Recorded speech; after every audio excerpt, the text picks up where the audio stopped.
بسم اللہ الرحمن الرحیم۔ السلام علیکم ورحمۃ اللہ وبرکاتہ۔ حضرت معاذ بن جبل بیان کرتے ہیں کہ ایک روز نبی کریم صلی اللہ علیہ وسلم ہمیں نماز فجر پڑھانے کے لیے تشریف نہ لائے تھا کہ ہم سورج طلوع ہونے کا مشاہدہ کرتے، پھر آپ صلی اللہ علیہ وسلم بہت تیزی سے تشریف لائے، چنانچہ نماز کے لیے اقامت کی گئی۔ رسول صلی اللہ علیہ وسلم نے اختصار کے ساتھ نماز پڑھائی۔ پس جب آپ صلی اللہ علیہ وسلم نے اسلام پھیرا، با آواز بلند فرمایا کہ اپنی جگہوں پر ایسے ہی بیٹھے رہو۔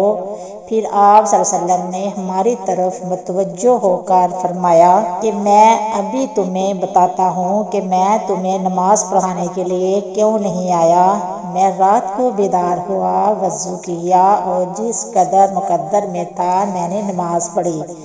مجھے نماز میں اونگ آنے لگی، حتیٰ کہ وہ مجھ پر غالب آ گئی۔ تب میں نے اپنے رب تبارک و تعالیٰ کو بہترین صورت میں دیکھا۔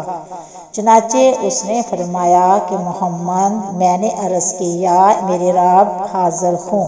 فرمایا فرشتے کس چیز کے بارے میں بحث مباحثہ کر رہے ہیں؟ میں نے عرض کیا میں نہیں جانتا۔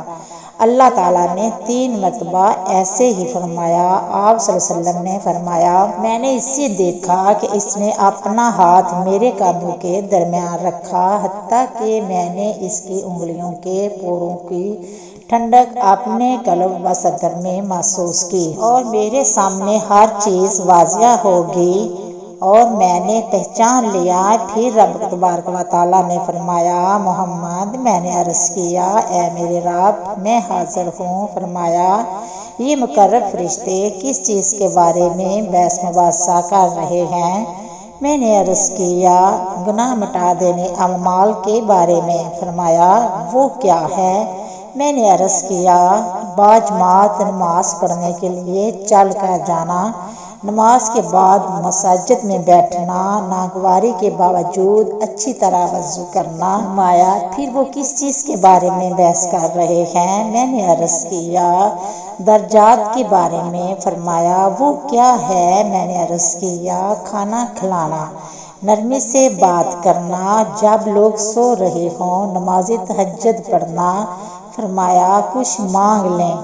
آپ صلی اللہ علیہ وسلم نے فرمایا میں نے عرض کیا اے اللہ تجھ سے نیک اعمال بجا لانے، برے کام چھوڑ دینے اور مساکین سے محبت کرنے کی توفیق مانگتا ہوں، اور یہ کہ تو مجھے بخش دے اور مجھ پر رحم فرما، اور جب تو کسی قوم کو فتنے سے دوچار کرنا چاہیے تو مجھے اس میں مبتلا کیے بغیر فوت کر دینا۔ میں تجھ سے تیری محبت، تجھ سے محبت کرنے والوں کی محبت اور ایسے عمل کی محبت کا سوال کرتا ہوں جو مجھے تیری محبت کے قریب کر دے۔